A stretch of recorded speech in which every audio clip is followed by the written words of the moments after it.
ఇప్పుడు వంకాయ పచ్చడి ఎలా చేయాలి అన్నది తెలుసుకుందాం. ముందుగా వంకాయ తీసుకొని పెద్దది, దానికి మొత్తం ఆయిల్ పట్టించి స్టవ్ మీద పెట్టి సిమ్లో పెట్టి మనం దగ్గరుండి చుట్టూరా కాయ అంటే వంకాయ మొత్తము అది కాలాలన్నమాట. లోపలికి కూడా ఆ పచ్చంతా పోవాలి. అలాగా ఉడికేటట్టుగా దగ్గరుండి కాల్చుకోవాలి వంకాయని. లోపల నీరు ఉందంటే టప్ టప్ అని ఇలా పేలినట్టు సౌండ్ వస్తుంది, భయపడదు. అలా కాలుతూ ఉంటుంది వంకాయ. ఈ లోపల మనం తిరగమాత రెడీ చేసుకుందాం. కొంచెం ఆయిల్ వేసుకొని కొంచెం మినపప్పు, ఎక్కువ అవసరం లేదు. ఇష్టం ఉంటే శనగపప్పు కూడా వేసుకోవచ్చు. ఆవాలు మీకు ఎంత కావాలో అంత. జీలకర్ర కొంచెం ఎక్కువ వేస్తే రుచి ఎక్కువ ఉంటుంది. టేస్ట్ కావాలన్న వాళ్ళు ఎవరికి ఎంత టేస్ట్ కావాలో అంత. రుచికి 4 మెంతులు కూడా వేద్దాం. కొంచెం శనగపప్పు అలా జల్లుదాం. ఇదంతా వేసి ఎర్రగా వేయించుకొని దించేటప్పుడు కొంచెం ఇంగు వేయాలన్నమాట. ఇలాగా మనం కాల్చుకుంటూ ఉండాలన్నమాట. చుట్టూరా బాగా కాలాలి. భలే ఉంది కదా, కన్ను ముక్కు నుదురు నూరులాగా ఉంది కదా. చూడండి, లోపల నీరు ఉంది కదా, ఆ నీరు అంతా ఆవిరి రూపంలో ఎలా వస్తుందో. ఇది పెద్ద వంకాయ కాబట్టి ఇలా ఉందన్నమాట. చిన్న వంకాయలో అయితే 2 చేసుకుంటే బాగుంటుంది. పెద్దది కాబట్టి లోపల ఇంకొకటి, ఈ పచ్చడి చేసేటప్పుడు ఈ వంకాయలో గింజలు ఉంటే చాలా బాగుంటుంది. వేగింది కదా, వెంటనే మనం ఆఖరిలో వేసుకోవాలి ఎండుమిరపకాయ. ముందుగా వేస్తే నల్లగా అయిపోతాయి అన్నమాట. కనుక ఇలా వేసి ఆ వేడి మీద రవ్వ ఆపేసి వదిలేస్తే దాని మీదే కొంచెం పసుపు కూడా వేసుకోవాలి. తగినంత పసుపు వేసుకున్నామంటే పచ్చడికి బాగుంటుంది. కొంచెం చింతపండు కూడా నానబెట్టి ఉంచుకోవాలి. ఇప్పుడు పచ్చిమిరపకాయలు కూడా 4 వేసుకోవాలి. తిరగమాత అవన్నీ వేసినవి ఇందులో వేసేసాం కదా. దీంట్లోకి అదే నూనె మూకుల్లో కొంచెం పచ్చిమిరపకాయ విరిచి వేయాలి. ఫుల్గా వేసారంటే అది తప్పని పేలుతుంది. ఫుల్ ఉండకూడదు పచ్చిమిరపకాయ, ఎప్పుడు విరచాలి. ఇలా వేసి చక్కగా కొంచెం మెత్త అయ్యేంత వరకు ఇలా దోరగా వేయించుకోవాలన్నమాట. ఈ లోపల మనకి రెడీ అయిపోతుంది కదా కాలుతూ. చింతపండు కూడా నానబెట్టుకున్నాము. తర్వాత తగినంత ఉప్పు వేసుకొని చేసేయడమే. చింతపండుని ఇలాగా పిండి జ్యూస్లా తయారు చేసి ఉంచుకోవాలి.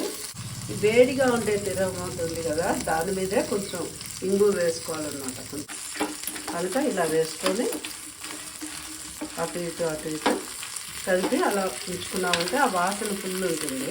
మీకు కావాల్సినంత ఉప్పు కూడా వేసుకోవాలి.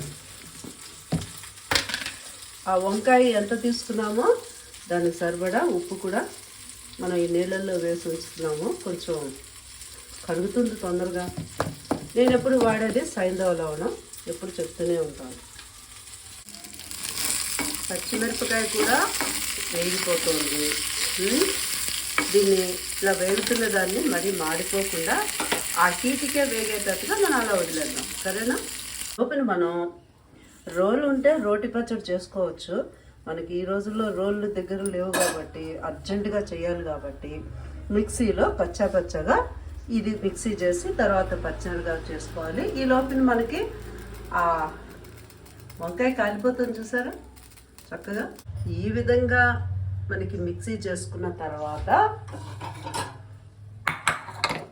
ఇప్పుడు పచ్చిమిరపకాయ ఉంది కదా వేయించుకున్నది, అది కూడా ఒక్కసారి మిక్సీ తిప్పుదాం. ఇలా వేసుకొని ఒకే ఒక ట్రిప్పు ఇలా మెల్లిగా మిక్సీ తిప్పుకోవాలి. పచ్చిమిరపకాయ పచ్చగా ఇదా తిరగమాత కూడా మిక్సీ చేసుకోవాలి. మనం మిక్సీ చేసుకున్న తిరగమాత, పచ్చిమిరపకాయలు అండ్ ఉప్పు, చింతపండు జ్యూస్ చేసి పెట్టుకున్నాము రెడీగా. సో ఈ జ్యూస్ చేసింది కూడా మనం ఇందులోనే కలిపేసుకోవచ్చు. అన్నీ ఒకసారి వేసుకుంటాం కదా. అండ్ ఇప్పుడు వంకాయ కాలుతో చూడండి, ఈ విధంగా మొత్తము మనం ఇలా నొక్కితే ఇంకా దిగాలన్నమాట. అస్సలు ఇంకా ఉడకలేదు, చాలా పెద్ద వంకాయ లావు ఉంది కదా, లేకపోతే ఈ పాటికి ఎప్పుడో ఉడికిపోయి కాలిపోయి ఉండేది. లోపలంతా బాయిల్ కండంతా అంటే లోపల వంకాయ ఉండేది అంతా ఉడికి బయటికి ఈ పాటికి అయిపోయేది. పెద్ద వంకాయ ఎప్పుడు సెలెక్ట్ చేయకూడదు, నార్మల్ సైజుగా ఉండేవి తీసుకోవాలన్నమాట. ఎందుకంటే ఇది పైన కాలినట్టు ఉంటుంది కానీ లోపల ఉడకదు. ఉడకపోతే మనం ఏమైనా మిక్సీ చేయండి, రోటి పచ్చడి చేయండి, అది ఏమైనా నలగదు, ఉడకదు, టేస్ట్ ఉండదు. ఇప్పుడు ఇలాగా మొత్తం కాలాలన్నమాట. ఇలా అంటే మెత్తగా అవుతుంది కదా. సో ఈ వేడికి మనం స్టవ్ ఆపేసి బాగా చల్లగా అయిన తర్వాత దీనిపైన ఉండే ఆ నలుపు పొట్టంతా కూడా తీసేసేయాలి. ఈ పొట్టంతా చల్లగా అయిన తర్వాత వంకాయ ఇలాగా నలుపుదంతా కూడా పైన నీట్గా తీసేయాలి, నల్లగా లేకుండా. మొత్తం ఇలాగ తొక్కంతా తీసిన తర్వాత దీని పొట్టుని నీట్గా ఇది కట్ చేసేసుకోవాలి.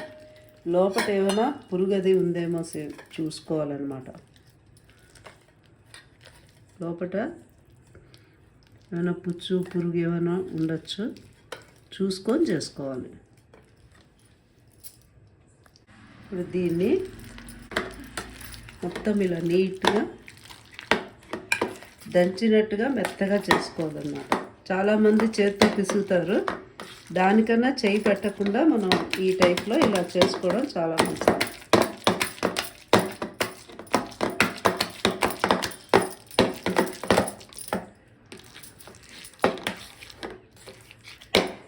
ఇట్టుగా చేసిన తర్వాత దీన్ని అంతా తీసేసి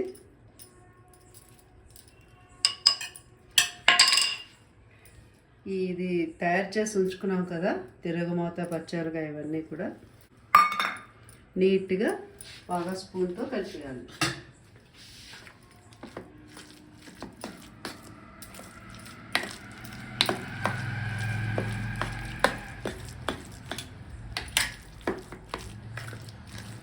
వంకాయ బజ్జీ అంటారు గుంటూరు విజయవాడ వైపు. ఇది ఇలా చేసుకొని ఇందులో మనం కొత్తిమీర కూడా వేసుకుంటే చాలా బాగుంటుంది. కొత్తిమీర లేకపోయినా కూడా బాగానే ఉంటుంది. ఇది మన వంకాయ రోటి పచ్చడి.